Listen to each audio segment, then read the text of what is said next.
kinerja untuk sekolah-sekolah yang menjadi sasaran untuk mengikuti pelatihan pelajaran mendalam dan pelatihan coding dan kecerdasan artifisial. Di Kecamatan Sindangakung yang terdapat di Kemdikbud itu ada 9 sekolah penerima pos kinerja, sekaligus dana pos kinerja itu digunakan untuk menerima materi pembelajaran mendalam dan coding serta kecerdasan artifisial. Dana dapatnya ini kami sampaikan ada yang ditutupi. Dana dapatnya 22.500.000 sekolah itu SD. Digunakan untuk pelatihan 4 dewan guru di sekolah itu, kepala sekolah, 2 guru kelas atas dan kelas bawah, dan 1 guru mengikuti pelatihan coding. Diikuti 12 hari. Biayanya digunakan untuk itu. In1 itu 6 hari. Tempatnya kalau kepala sekolah itu di SKB Kumbur, kalau guru di SD 4, di SD 5 Kuripan. Pada waktu itu 6 hari sudah diikuti, dan 6 hari Bu Elsa yang mengikuti di SMK 2 Muhammadiyah. Setelah 6 hari nanti ada on, diikuti lagi. Kemarin sudah diawali Bu Elsa, besok Pak Ajit dan Pak Iwan diikuti lagi. Setelah on, itu 4 hari. Nah, dalam proses itu dari bulan Juli sampai November banyak kegiatan yang harus dilakukan oleh sekolah penerima pos kinerja. Salah satunya di SD 3 mengambil momen itu yang dilaksanakan pada pagi hari ini, yaitu sekolah SD 3 akan melaksanakan IHT, in-house training, diperuntukkan untuk guru di SD 3 Sindangakung. Namun saya mengambil inisiatif SD imbas atau SD tetangga.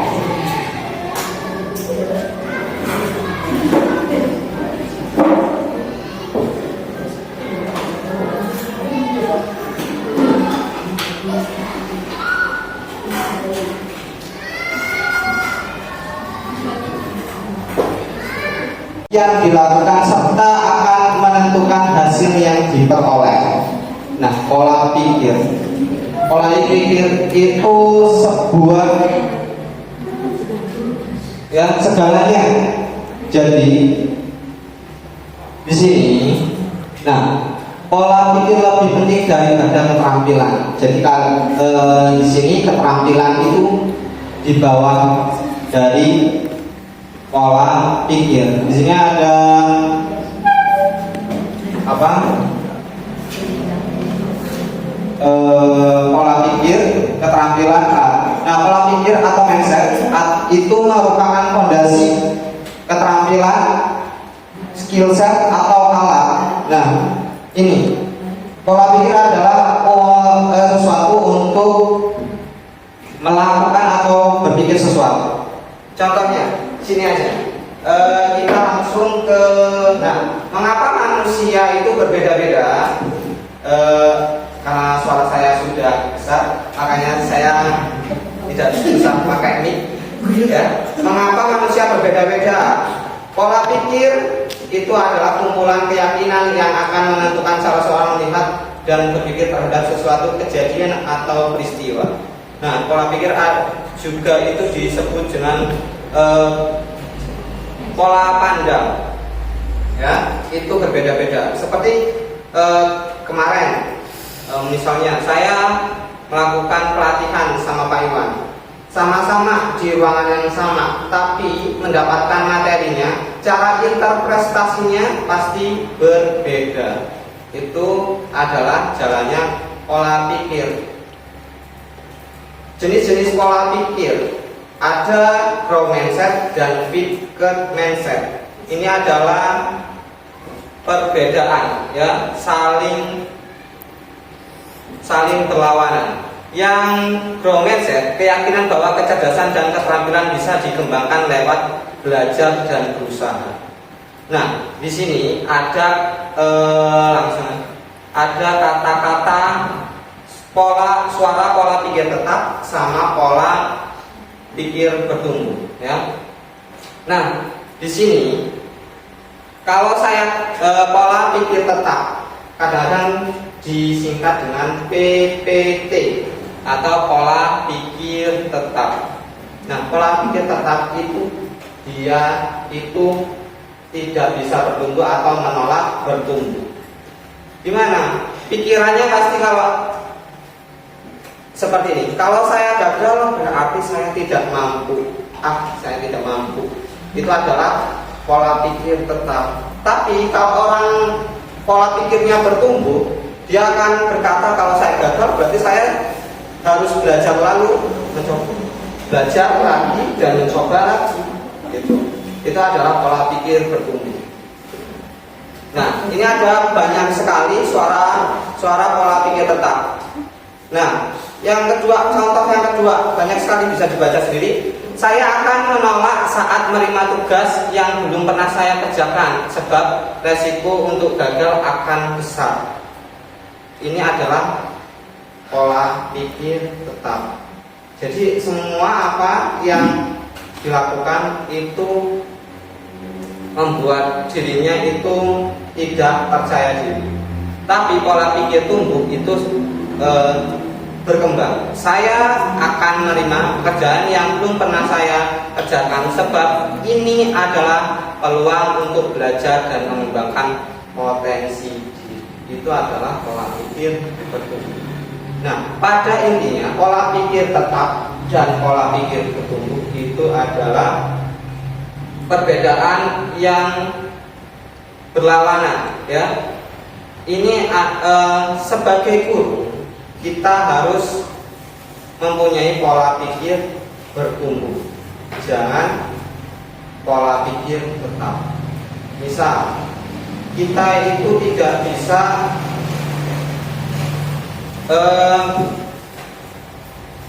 zaman sekarang itu zamannya teknologi, kita tidak bisa meninggalkan teknologi atau memusuhi teknologi, tetapi kita hanya bisa merangkul dan menjalankan dan belajar tentang teknologi, ya.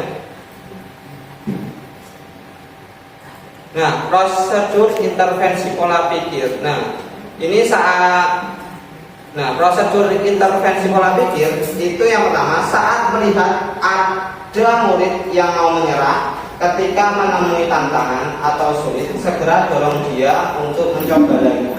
Nah, banyak siswa yang biasanya kurang motivasi, ya. Misal tidak bisa membaca. Nah, kita bisa mendorongnya. Nah, di sini ada contoh langsung.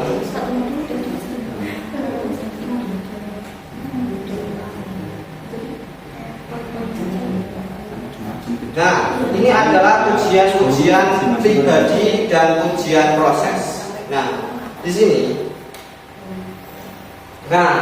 harus bisa membedakan ujian pribadi dan proses. Nah, seperti yang tadi di yang atas, saat melihat ada murid yang menyerah dan menemui tantangan yang sulit, segera dorong dia untuk mencoba lagi. Nah, pada saat itu kita sebagai guru harus tahu ujian yang mana yang bisa dikatakan oleh murid. Contohnya, kamu telah kamu butuh materi matematika yang akan mantap otakmu. Itu adalah ujian proses. Sedangkan ujian pribadi, kamu memang berbakat dalam matematika. Ini adalah pribadi.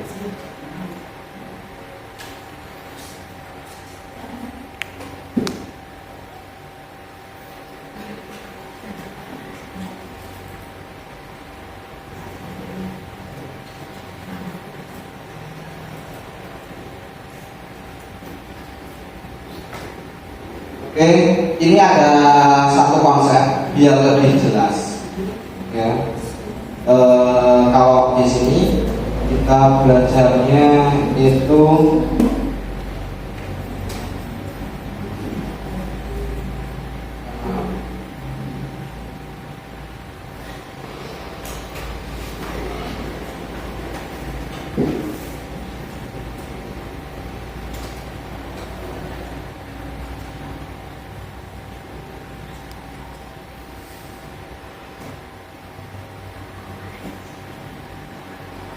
nah, di sini ada konsep PBB sama konsep PPT. Nah, di sini, nah apa itu PBB? Nah, di sini langsung kita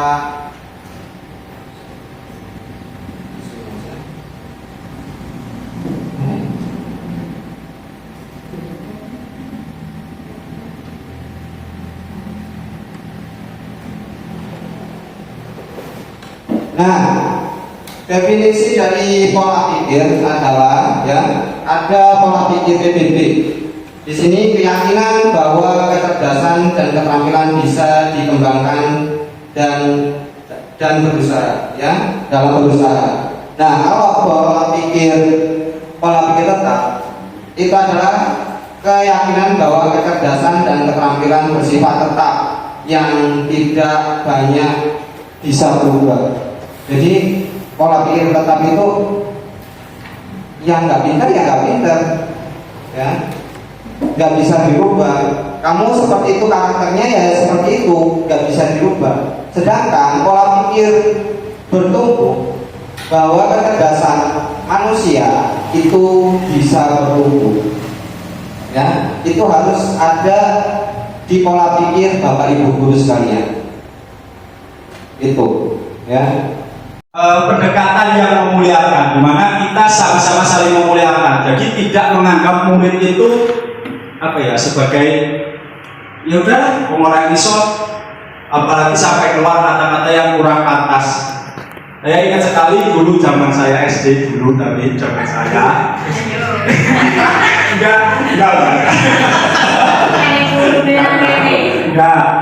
Itu ketika di lapangan ingat sekali ada lomba Agustusan, orang main bola, ya anak-anak main bola terus gurunya bilang enggak dasar nah, tapi alhamdulillah pada akhir-akhir ini tidak lagi didengar oleh kata-kata makian seperti itu, apalagi kata-kata yang menjerumus ke merendahkan anak murid tersebut. Jadi kita sama-sama memuliakan, kita memberi ilmu dan anak tersebut bisa menyerap ilmu yang kita ajarkan seperti itu. Jadi sekali lagi pembelajaran mendalam itu bukan kurikulum baru, itu adalah proses pembelajaran yang dimana ada 3 prinsip yang dipegang di situ, yaitu berkesadaran atau mindful, terus bermakna meaningful, dan yang terakhir menggembirakan atau joyful. Jadi mindful, meaningful, joyful. Untuk gurunya bukan evil. Nah, kalau evil ya ya. Oke, nah ini selanjutnya di mana tujuan atau pembelajaran mendalam itu diharapkan bisa mewujudkan 8 dimensi profil lulusan itu tadi. Nanti kita coba sama-sama dilihat dan cukup-cukup kita ingat. Itu tujuan dari proses pembelajaran mendalam. Nah, ini tadi prinsip pembelajaran mendalam ada 3: berkesadaran, bermakna, dan menggembirakan. Di mana kita menumbuhkan atau mengarahkan peserta didik itu untuk berkesadaran ketika belajar. Jadi tidak hanya hafal, tidak hanya nyatet, tidak hanya menulis. Jadi dia sadar bahwa pembelajaran itu penting untuk dia, penting untuk bekal hidup dia ke depan. Jadi tidak hanya ada di buku tulis seperti itu. Kemudian yang kedua, bermakna. Bagaimana anak tersebut dengan pembelajaran yang diterima di sekolah, di kelas itu bisa diterapkan, bisa diaplikasikan di lingkungan hidupnya. Jadi terus ada asesmennya suruh ngapain. Seperti itu.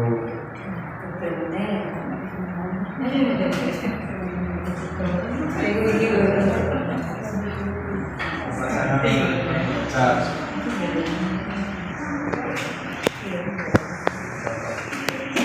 ini ada beberapa contoh pelaksanaan pembelajaran mandiri di pembelajaran mendalam pada mata pelajaran. Contohnya misalkan di matematika, misalkan pembelajaran yang mengembangkan pola pikir logis, pemecahan masalah, dan keterampilan analitis dan komputatif.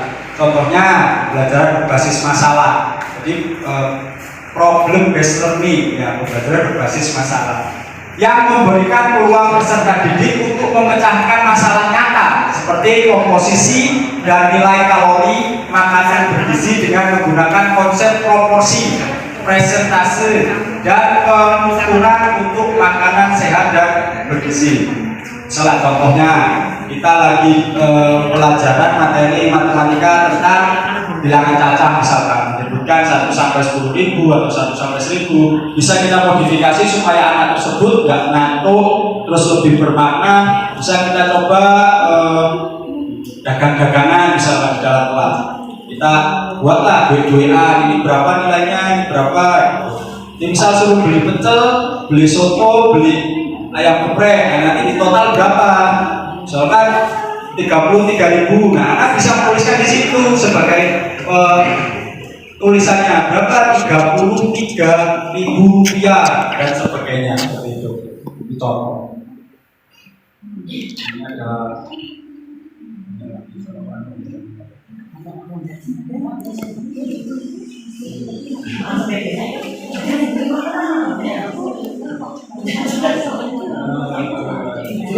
teknologi ya. Iya. Jadi kode itu artinya kode atau proses menulis instruksi atau kode-kode yang dijalankan oleh komputer agar komputer itu dapat menjalankan perintah. Jadi pembelajaran kode di sini berarti kegiatan yang dapat memberikan stimulasi sejak usia dini terhadap cara anak berpikir. Jadi mengasah cara berpikir anak untuk berpikir kritis, berpikir kreatif, dan sikap bekerja sama dan berkomunikasi aman. Kemudian untuk AI atau kecerdasan artifisial itu artinya sistem komputer yang meniru sistem kecerdasan manusia.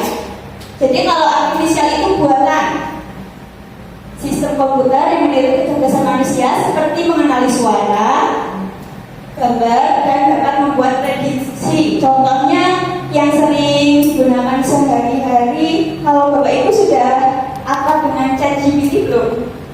Ya. Ada yang sudah, ada yang belum. Ya, ChatGPT itu salah satu contoh AI. Selain itu juga untuk terjemahan. Untuk terjemahan itu dari bahasa asing ke bahasa Indonesia itu juga contoh AI. Selanjutnya, agensi mengembangkan kebijakan pembelajaran coding dan kecerdasan artifisial. Jadi kenapa sih pembelajaran coding ini penting? Itu karena yang pertama, dunia kerja masa depan itu menuntut untuk memiliki keterampilan digital. Yang kedua, Indonesia itu juga perlu mengejar ketertinggalan dari negara-negara di luar seperti contohnya Singapura dan Korea Selatan yang teknologinya itu sudah lebih maju. Yang ketiga, coding dan KA ini kecerdasan artifisial itu dapat meningkatkan berpikir kritis, kreatif, dan problem solving atau kemampuan memecahkan masalah. Jadi ini juga ada perkataan dari Profesor Abdul Mukti, yaitu pembelajaran coding dan kecerdasan artifisial ini akan kami jadikan sebagai mata pelajaran pilihan untuk jenjang SD, SMP, dan SMA mulai dari kelas 5 sampai kelas 12. Dan direncanakan itu dimulai pada tahun pelajaran 2025-2026, yaitu sekarang sudah dimulai di beberapa sekolah. Nah, dengan demikian pemerintah itu menyusun naskah akademik tentang pembelajaran coding dan kecerdasan artifisial yang di dalamnya ragam bentuk penerapannya itu bisa tiga, yaitu yang pertama terintegrasi ke dalam mata pelajaran yang telah ada. Jadi pembelajaran coding itu bisa diintegrasikan dengan mata pelajaran yang sudah ada.